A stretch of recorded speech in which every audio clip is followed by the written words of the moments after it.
I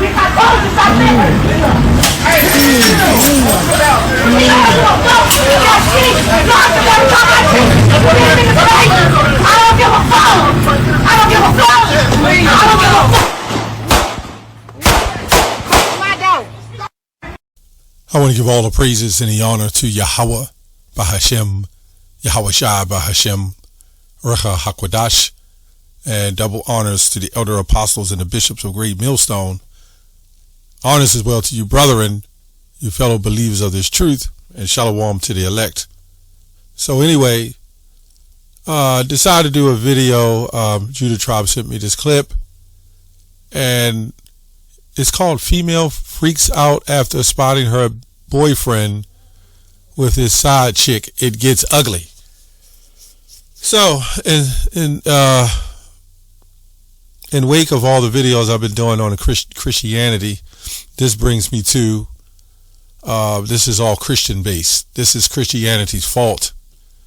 Now, why do I say it's Christianity's fault? The average Christian will look and say, well, if they were with Jesus, they wouldn't be behaving this way. The problem with Christianity, it took the fear from the Lord. And the whole purpose of the Messiah was to bring us back through faith. But it was never to bring us back through faith, but it was never to do away with laws. And this is the Christian mindset. They say not to sin, but sin is transgression of the law. Now, the law can't save you exactly, but the law is there to help you, guide you on your walk to salvation. Just as your seatbelt can't save you, but it's there as a guide to protect you in case of an accident. So, you see this woman, and what happened to us, which don't happen to normally white Christians, but so-called black Christians, because our identity and heritage was taken. So you see this man with some jeans on, hanging down. His woman got blonde hair in her head. Now, white women put blonde hair in their head if they're brunettes because it fits them.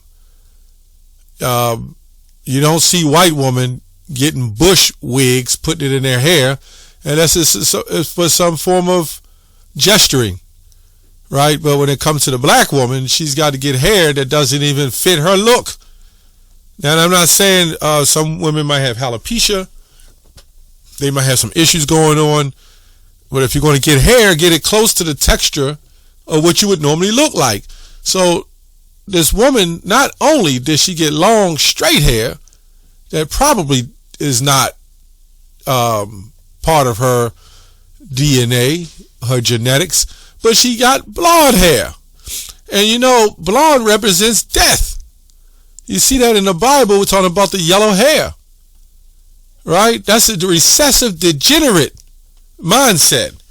In fact, let's get that in Jeremiah. Jeremiah 2:21. Yet I planted thee a noble vine, holy, a right seed. How then art thou turned into a degenerate plant, a strange vine? So you can see, this is, we can see that this fits the curses of the true biblical Israelites.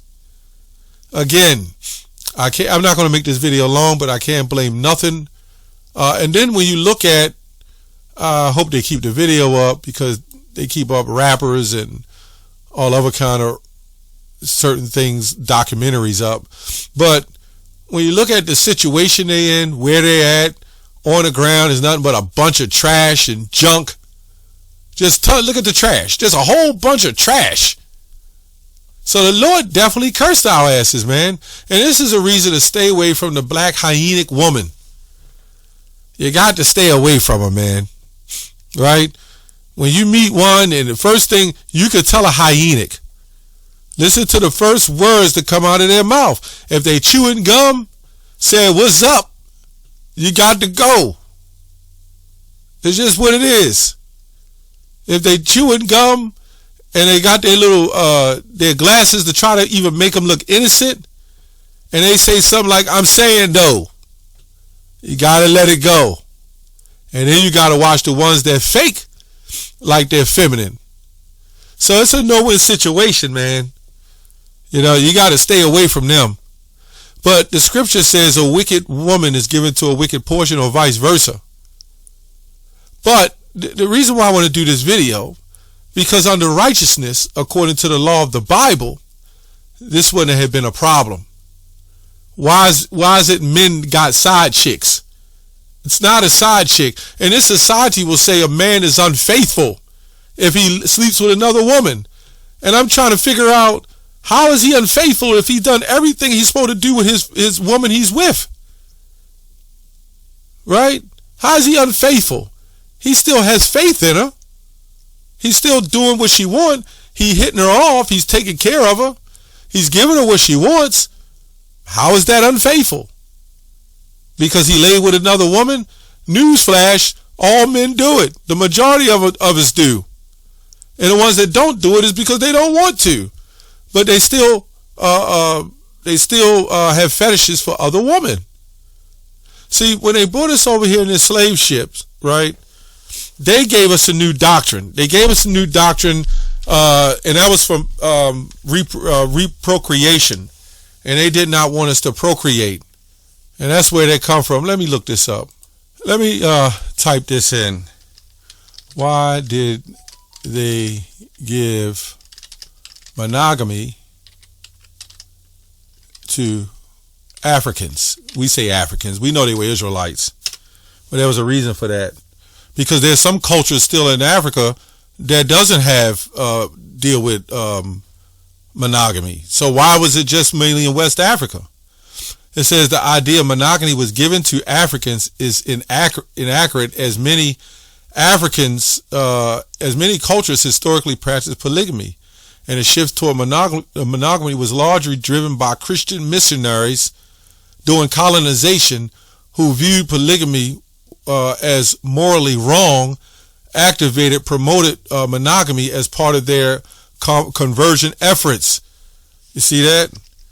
And what they did is they went back to the letters of Paul, and Paul said, I did a video on that. I'm not going to go through that. But that a bishop must be blameless. A bishop, by the way, must be blameless, the husband of one wife. The reason why I was said the husband of one wife, because the wives was messing around.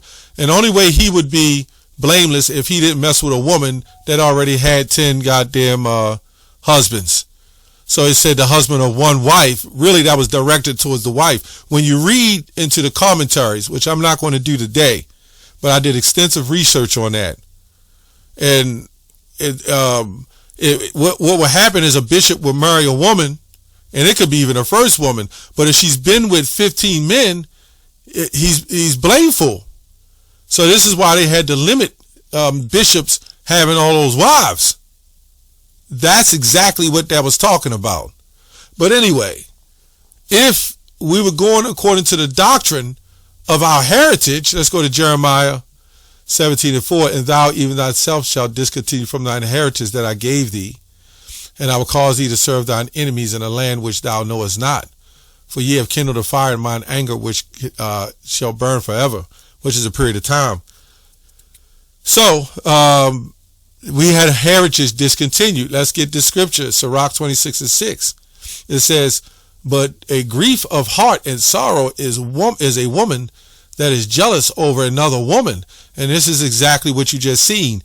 Can you imagine if we was following our heritage and this woman knew that he had a second woman, side piece, whatever you want to call it, what would happen? Obviously, man and woman are different. We can still have babies at 50, 60, 70, 80 years old. A woman cutoff time is about 40. So what is that telling you? If a man and woman got together at a young age and they grew up and they wanted to procreate, her cutoff time is at a certain age. So now the man is left with procreation juice. So what does he do? And this is exactly why Isaac married Rebekah, and Isaac was 40 years old and Rebekah was 14, like Joseph and Mary. But again, Western culture tells us something different, because the agenda was for us not to procreate. You should know that. I mean, Margaret Sanger, eugenics, the head of the Parent Planned Hood, and this rap music and this blue pill R&B that's designed to cause cheating and reckless behavior and highly sexual institutions, instituted of music. And then what happens is all the sleeping around starts, and without a concrete relationship, a boundary, or a root or foundation, without that, a woman gets pregnant, they got options now. So they needed to make sure. They got rolling Planned Hood buses. For whatever reason, they can't find a cure for cancer, but they damn sure do got the cure for birth control. But anyway, it's what it is. And this is why I blame Christianity. And I don't give a damn what you Christians get on here and say. I ain't answering it. It's wicked. And this is exactly why we destroy Deuteronomy 28:56. The tender and delicate woman among you, which will not venture to set a sole of her foot upon the ground for delicateness and tenderness. It says, her eyes shall be evil toward her husband, of her bosom, and toward her son, and toward her daughter.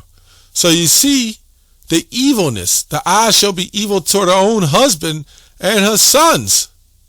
Right? It says here, the eyes shall be towards her husband. And then what happened is these women are allowed to get away with it. This woman pulls out a gun and starts shooting. She's not going to get a lot of time. This is why they do it. When you look at child support, when you look at alimony, you see the situation with monogamy, child support, alimony. This is all designed to trap men. This has nothing to do with us. That's why you shouldn't be getting married in this society, because we don't benefit from it. Like I said before, monogamy benefits the woman because she gets to cheat and not get caught. But if you cheating and get caught, she takes your money, she takes your child support, she takes your children, and then she go messes, and then the state will allow her to do it. The government, right? They're the one, the home wreckers. And the woman, of course, sides with Esau. And then what they'll do is go meet a new man, and they're fully wrecked after that. They're no more good. The family is done. And this has been going on and on in Babylon. That's why the Lord is going to send those missiles here and destroy it. And all this stuff you did to the children of Israel, and how you destroyed the children of Israel from the root core of their families, which the Lord allowed that, you got to pay for that. Okay? You got to pay for that. Esau. You're going to have to pay for that. There's no way around that. You practically got... I can't say it on camera, but there's particular kind of warfare they got on us, man. On everything we do. The foods, right? And then when we get sick, they send you to their people and they write you stuff. You know what I'm saying. And it's a circle of motion. And this is why nobody has answers. We need to fix the families. We need fathers. This guy you see in the video, this guy, he may even be a father. This guy. Right? With the side piece. Is that who you want in the home? That's all.